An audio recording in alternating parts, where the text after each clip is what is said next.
Hello and welcome to Ag PhD. I'm Brian Hefty. And I'm Darren Hefty. Thanks for joining us today.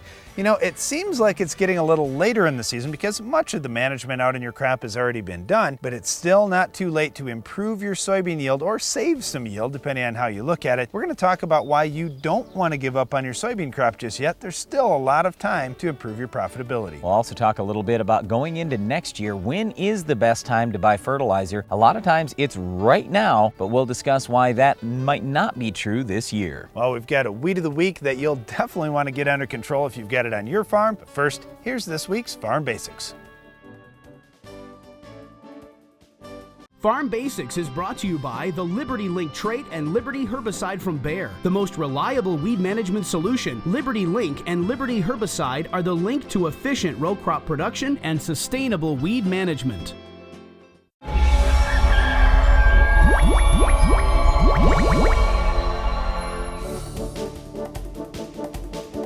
During our Farm Basics time today, we're going to talk a little about grass waterways, why they're important, and how farmers manage them during the year. Well, it's not very difficult for us on our farm to think about how important grass waterways are with all the rain we had in June. Wow, if we didn't have some grass waterways in place, what would be left in some of these fields? Well, his point is we'd have a lot more erosion, and that's the reason why grass waterways have always been put in by farmers, is because when there's a big rain and that rain is going to run across the top of the ground, it's going to carry soil with it. So not only do we want to slow that water down a little bit by having grass there, but also it's to catch any sediment, any dirt that may be washing out of the field. So these grass waterways are usually just at the low spots, in valleys, in between the hills. We do have quite a few of them on our own farm, but over the last few years there have been some disappearing around the country. Well, when you think about grass waterways, there's a couple things that you really need to have in mind. You may just think about the pretty grass on top of the ground, but when we're talking about this, it's perennial grasses. So we have very extensive root systems that are going to hold the soil in place. In addition to being that filter Brian talked about, as water moves across them, all the blades of grass sticking up are going to help filter out any soil that may be in that water and give it a place to rest down at the base of those grass plants. But I just think about that root system underneath. I mean, look along rivers and streams. You'll see grass along the sides of rivers, and they can hold in even when there's floodwaters that run over the top of them. That grass with that thick root system underneath is just so important to keeping soil in place. I mentioned a minute ago that a lot of these grass waterways seem to be disappearing around the country. One of the reasons why is because farmers are using Roundup very extensively anymore, and until just the last few years, farmers didn't get automatic shutoffs on their spray brooms, and even when they have automatic shutoffs, they would have to maybe set that in there to avoid spraying Roundup over the top of the grass waterway. Well, Roundup does kill grasses, even perennial grasses. Now granted, sometimes all it does is kind of ding up the grass because there isn't a high enough rate to actually kill that perennial grass.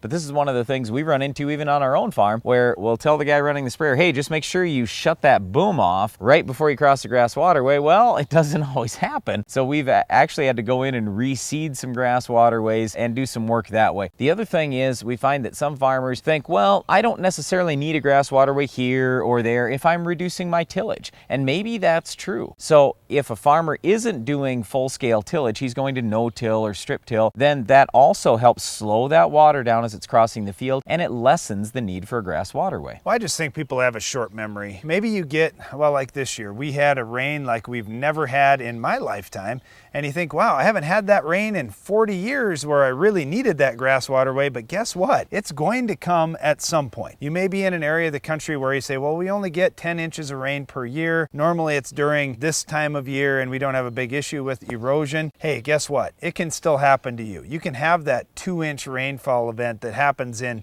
15 minutes or a half an hour, and bam, you get this big downpour and all of a sudden you have trouble. I think about Arizona where, yeah, it's going to be dry most of the time in much of Arizona, but when you do get rains there, wow, it's a big time deal, and you'll see signs up for be cautious if there's a rainfall event or if there's flooding, and you think, what are you talking about? We're out in the desert, but all of a sudden, boom, you get that big rain and here comes all the water. It could be the same thing in your field where that grass waterway, yeah, maybe you didn't need it for the last 10 years, but there's going to be one day that you will, and if you don't have it there, you're going to lose several feet of topsoil. and that's something that you just can't replace over 100 years even of building it up. Yeah, and I think Darren's going a little extreme there because we're not going to lose feet of topsoil in one rain event, most likely.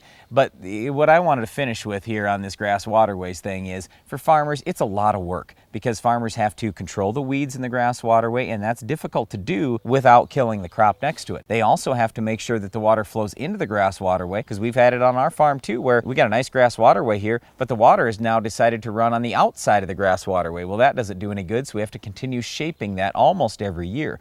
Also, if we're going to put tile in a field, we have to make sure that's outside the root zone of the grass, that perennial grass, because otherwise those grass roots will fill up our tile lines. The tile line should never be right at the base of a valley. It should always be just going up the side hill just a little bit. So there are a lot of things when it comes to grass waterways. It sounds maybe easy to say, well, I'm just going to have some grass out there in that low spot, but it doesn't really work that way. You've got to do a lot of management as a farmer. It does take time and effort and money. And then if you do all that, things can work out great and you reduce erosion on your farm. Now, one of those things you have to keep an eye on in your grass waterways and across your farm is our weed of the week. Can you identify this week's weed?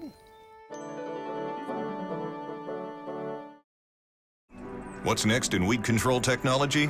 Roundup Ready 2 Extend soybeans will provide tolerance to dicamba and glyphosate and will be built on the Genuity Roundup Ready to Yield trait.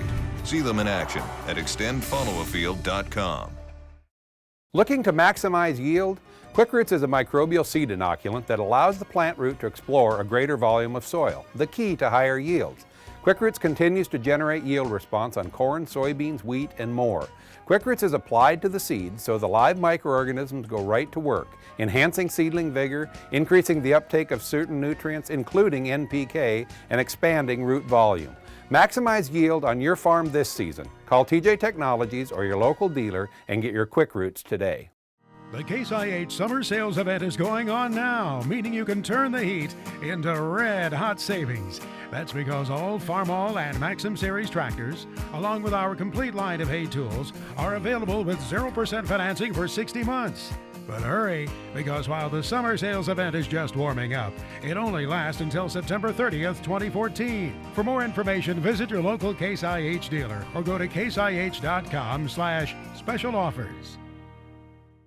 Being a farmer means securing your land and livelihood for the future. Harvest Solutions from Capello USA have the grit to get you there. Our product lines for corn, sunflowers, and forage are designed for efficiency and longevity, preventing harvest loss while minimizing maintenance and downtime. To do everything you can to advance your farmland to the next generation, call us at 855-CAPELLO or visit us at capellousa.com. Capello USA, Italian craftsmanship, American grit. I will take action against herbicide-resistant weeds. I will know my weeds, and I will stop them before they go to seed. I will do whatever it takes to give my crops the upper hand, and I will use multiple herbicide sites of action because every action counts. I will take action, this time for all time. A proven herbicide for decades, dicamba can provide burn-down residual control of tough and resistant weeds for up to 14 days. That's another reason why farmers will use dicamba for years to come. Brought to you by Roundup Ready Plus Weed Management Solutions. Well, it's getting kind of late in the season, and so a lot of people say, well, yield is pretty much set. And that's true for corn and many other crops, but it's not true for soybeans yet. Well, okay, you think about the corn and how tall it is, and yes, you can't drive your ground rigs anymore out through this tall corn. And so you say, what else can I do on my farm to improve my profitability? Guess what? I can still get through those soybean fields in many cases. Now, maybe they're too big and filled in. Well, You'd even have if you to hire a can't, who plane. cares? Yeah, hire a plane. It's no big deal. But there are still things going on. In soybeans, that yield is determined so late. I mean, your soybean plants, chances are still putting on more flowers, still have the ability to put on more pods, or they still have the ability to abort flowers. And and drop pods. Well, not only that, it's what's the size of that bean going to be inside the pod? That's a critical thing. And I guess our whole message here is we wanted to talk for just a minute about don't give up on your soybeans yet. Until those soybeans start to turn color, until they start to mature, you still can influence yield. A lot of times we'll see late season bugs, maybe late season weeds, diseases, those kind of things that can come into soybeans and still hurt yield. And I'm not saying that in all cases you see 3 bugs out there or one tiny little amount of disease, that it's the end of the world. But we are trying to say,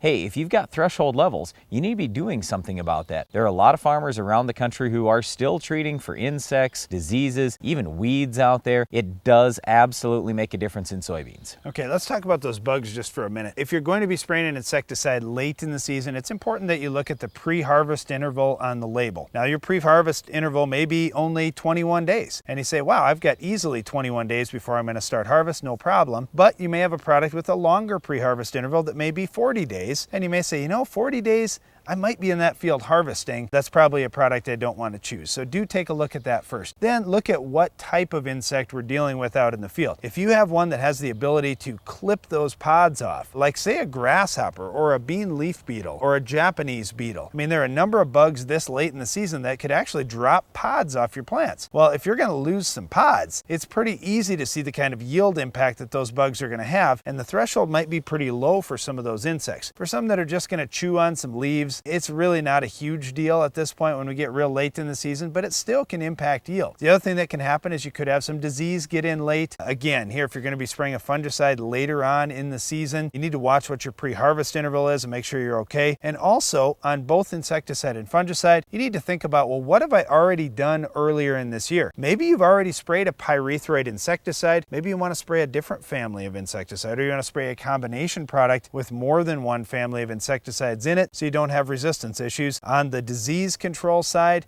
if you've already used a strobilurin product, like say a headline, for example, maybe you want to use something that's a combination product or a different mode of action later on. The other thing to keep in mind is that at this point in the year, when those pods are trying to fill, they require a lot of nutrients. So many farmers are experimenting with foliar feeding. We've done quite a bit of this on our own farm. We haven't had a lot of success until just the last few years. We found a couple products that have been working fairly well, but I'll just tell you that it's something you might as well be trying a little bit of on your farm. There are better and better products all the time. And just know that it doesn't take a lot of fertilizer. We're typically only spraying a quart of liquid fertilizer along with fungicide and insecticide. But when you do that, it does kind of heat up that whole mix. So then when Darren says, well, you might want to switch insecticides. So if you used a pyrethroid earlier, you might want to go with an organophosphate like Lorsban. You don't want to put a Lorsban together with any fertilizer. So our suggestion would be stay with your pyrethroid, even if you used a pyrethroid earlier, if you're also using foliar fertilizer. But again, if nothing else, at least experiment with it. Do some strips with some foliar fertilizer, because a lot of people are finding some success this late in the season on soybeans. Well, you talk about fertilizer, and really here's where a lot of people will say August rains make soybean yields. And that's absolutely true. If you get more rain in August,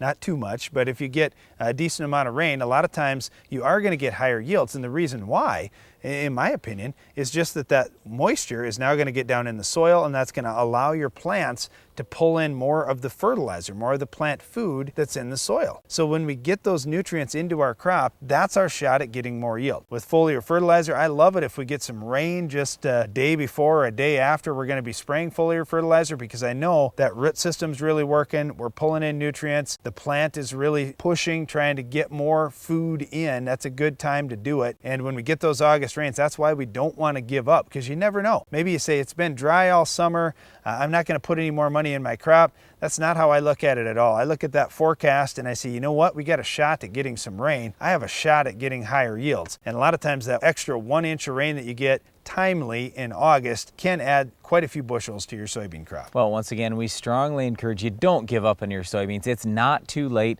to still influence yield. And one of those things you might want to be watching for out in your soybean field is our Weed of the Week. We'll tell you how to control it coming up later in the show. Get the most from the genetic potential in your crops, reduce plant stress, and increase yield. BioForge upregulates key genes to keep roots growing and reduce ethylene for improved plant stress tolerance. BioForge mixes well with other products for easy application with every pass through the field. BioForge, Progressive Growers' choice to improve root growth, reduce crop stress, and increase yield. Make every growing day count with BioForge from Stoller, USA. A farmer's attention to detail is what makes the difference. You take the time for service management because you know how vital it is to your operation. You service your field like everything else because soil sampling makes all the difference and gets the results you want. Download the app Soil Test Pro and start grid sampling today. Keep your farm growing strong. The more you test, the more you know. Wake up, breakfast is served. Your roots crave P. Most of your applied P gets tied up in the soil, a natural phenomenon known as phosphorus fixation. Fix the problem with Avail Phosphorus Fertilizer Enhancer. Avail makes more P available to your roots, here, here, and here. Increasing P availability can lead to increased P uptake in the plant. That's more P, and more P. More phosphorus for your crop can mean more results in your bin. An average of 9.6 bushels per acre of corn. Breakfast is served. Supercharge your P with Avail. The world of farming is changing. Titan Machinery and Case IH are here to make sure you're ready. The demands on agriculture keep growing. The challenge for producers is to continue to keep pace. To be successful, you'll need equipment that can get the most out of every inch of land, innovations that help you work faster, and advice from people who know your field as well as they know your equipment. Don't get left behind. Be ready with Case IH and Titan Machinery. Better solutions. If you watch Ag PhD TV, you'll love the new Ag PhD radio show each weekday on Rural Radio Sirius XM Channel 80. This is Darren Hefty. On the new Ag PhD radio program, we'll take live callers and provide the agronomic information and brotherly banter you've come to expect from Ag PhD. We'll feature a Back 40 segment where we talk to farmers and agronomists around the country to share what's going on with crop production. And it wouldn't be Ag PhD without addressing a pest of the day. Tune in to the Ag PhD radio show each weekday at 2 p.m. Central on Rural Radio Sirius XM Channel 80. You know, one thing I love in agriculture, Brian, is people look at trends over 10 years, 20 years, 30 years of, hey, here's the best time to sell your grain. Historically, you know, this month has been good this many years out of 30.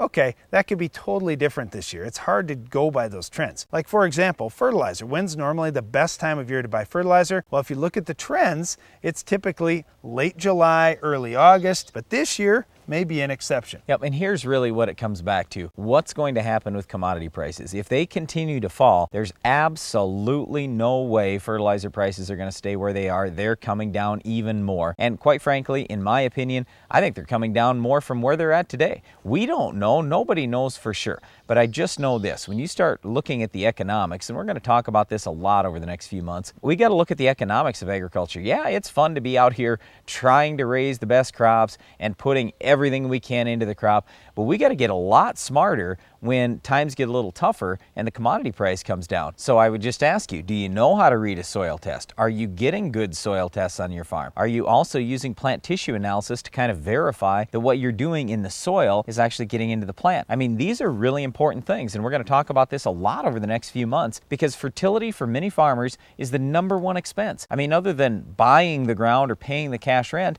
you're probably putting investing most of your input dollars into fertilizer. Well, how do we know if you've invested that money wisely? Maybe you can cut back most of your fertilizer cost. We don't know unless we look at a soil test that you've got. And again, we'd really like to see some plant tissue analysis too, just to see for sure if what we think is going on is actually going on in plants. So the big thing here is with fertilizer, there are many soils around the country that have ample fertilizer, but if you don't know it, then you're just probably going to put back what the crop removes. Well, the other thing is we see so many farmers across the country, and I hope that you're not one of them, that just looks at, well, what did I put on last year? I'll put on the same thing again this year. And hey, my gross revenue is going to be down 20% from last year, so I'm just going to lower all my expenses by 20%, and then I'll make the same amount of money. Hey, it's not going to work that way. You can't look at what last year's fertilizer program is necessarily. You need to be looking at your soils. If you're looking for more information on this, Darren and I will be talking about it all throughout the fall on Ag PhD. We'll also discuss it quite a bit on Ag PhD Radio if you tune into that at 2 p.m. Central on Sirius XM Channel 80 every weekday. And we have a series of winter workshops, even soils clinics, we call them in the wintertime. And we've got a couple of apps that might help you,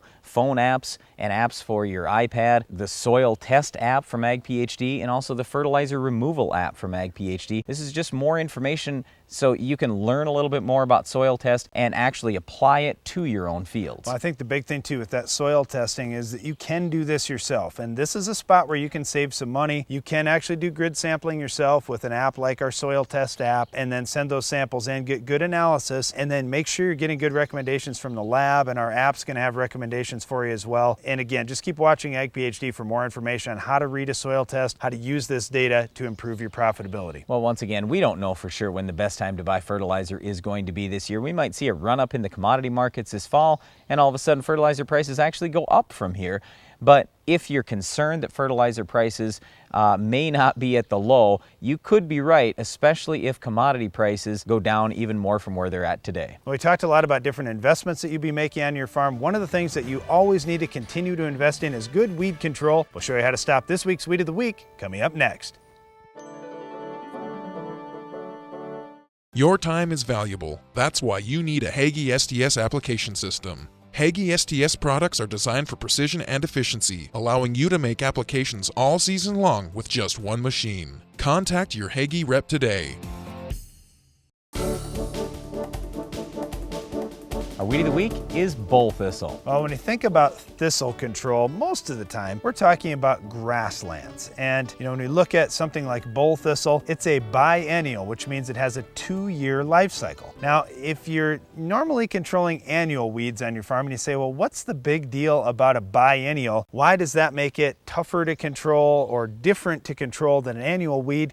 Well, here's a couple of things that you need to know. First of all, with most biennials, what you're going to see, like a bull thistle, for example, you're going to see the first year of growth being a rosette. It's going to stay low to the ground. It's going to kind of grow in a circular shape. You're going to see those regular leaves like you'd see on bull thistle. It's just you aren't going to have that big shoot that goes up with the flower on top. This is the best time to control bull thistle. If you can get them in that rosette stage, you can get nice coverage across those leaves with your herbicide.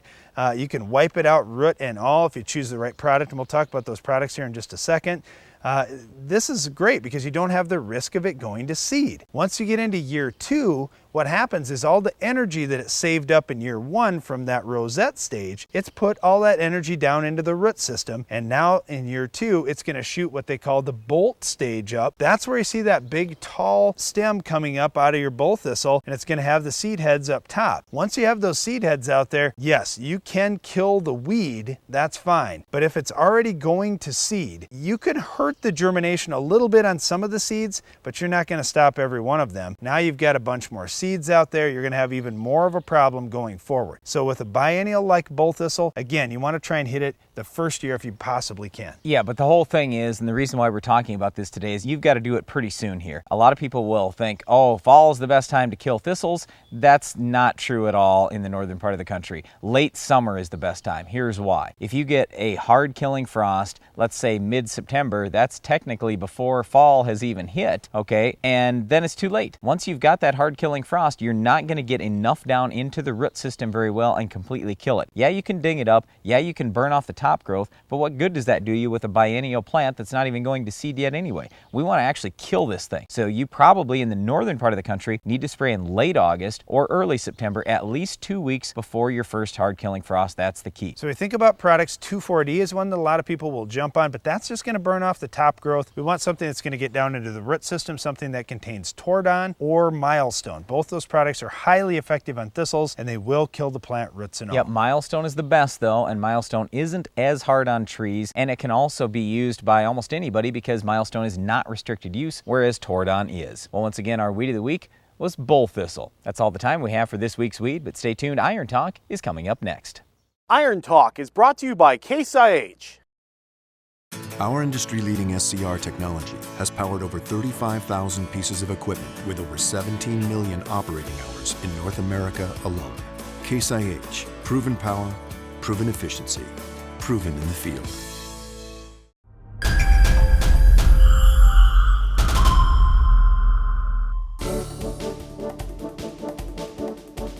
boost your high-yielding soybeans to new levels, it may be nitrogen you're running short on. How to apply nitrogen in soybeans late in the year is the subject of today's Iron Talk. First of all, why would you do it? Here are a few givens. Nodules in ideal soil and weather conditions can only produce up to 70% of your nitrogen needs. Organic matter can release about 20 pounds of nitrogen per percent. Fertilizer sources like MAP and DAP don't contain much nitrogen. Let's take this example. 70 bushel soybeans require the uptake of 305 pounds of nitrogen. Nodules can produce up to 210 pounds. If soil had 2% organic matter, that would give you another 40 pounds of nitrogen. If you applied 100 pounds of MAP to meet most of your phosphorus demand, you'd get about 10 more pounds of nitrogen, but you're still 45 pounds short. The ideal time to apply nitrogen is so availability comes in the R3 or first pod stage and later. Prior to R3, only about 10% of a soybean plant's nitrogen needs have been met. The challenge is the crop is big now. The answer is a high-clearance sprayer or a high-clearance spreader. On our farm this year, we're using some controlled-release urea in strip trials through the spreader. We also plan to look at some liquid nitrogen with a nitrogen stabilizer through a high-clearance sprayer. Once the nitrogen is spread, you need some rain or irrigation water to get it into the soil and up through the roots to feed that high-protein soybean seed. There's some promising yield data out there. We'll see if this year it pays once again. That's all for today's Iron Talk, and now back to the show. We know that the future is liquid. That's how agriculture liquid fertilizer creates the highest quality products on the market. Because we're committed to finding the best raw materials at the best price possible and getting them from us to you in the most sustainable, responsible ways possible. Agriculture liquid fertilizers, helping you grow the future. Get the most from the genetic potential in your crops, reduce plant stress, and increase yield. BioForge upregulates key genes to keep roots growing and reduce ethylene for improved plant stress tolerance. BioForge mixes well with other products for easy application with every pass through the field. BioForge, progressive growers' choice to improve root growth, reduce crop stress, and increase yield. Make every growing day count with BioForge from Stoller, USA. Looking to maximize yield? Quick Roots is a microbial seed inoculant that allows the plant root to explore a greater volume of soil, the key to higher yields. Quick Roots continues to generate yield response on corn, soybeans, wheat, and more. Quick Roots is applied to the seeds so the live microorganisms go right to work, enhancing seedling vigor, increasing the uptake of certain nutrients, including NPK, and expanding root volume. Maximize yield on your farm this season. Call TJ Technologies or your local dealer and get your Quick Roots today. Wake up, breakfast is served. Your roots crave P. Most of your applied P gets tied up in the soil, a natural phenomenon known as phosphorus fixation. Fix the problem with Avail Phosphorus Fertilizer Enhancer. Avail makes more P available to your roots, here, here, and here. Increasing P availability can lead to increased P uptake in the plant. That's more P, and more P. More phosphorus for your crop can mean more results in your bin. An average of 9.6 bushels per acre of corn. Breakfast is served. Supercharge your P with Avail. Dirty work pays. That is if your dirty work includes a Soil Max Gold Digger tile plow. Soil Max tile plows feature zero deflection technology. With the only tile plow factory paired with Ag Leader's IntelliSlope control system, you eliminate the need for grade calculations and lasers. So make your next investment in a Soil Max Gold Digger. Better yield, longer planting and harvest windows, better water management is all yours with Soil Max. Visit soilmax.com. Closed captioning for Ag PhD is sponsored by Norwood Sales.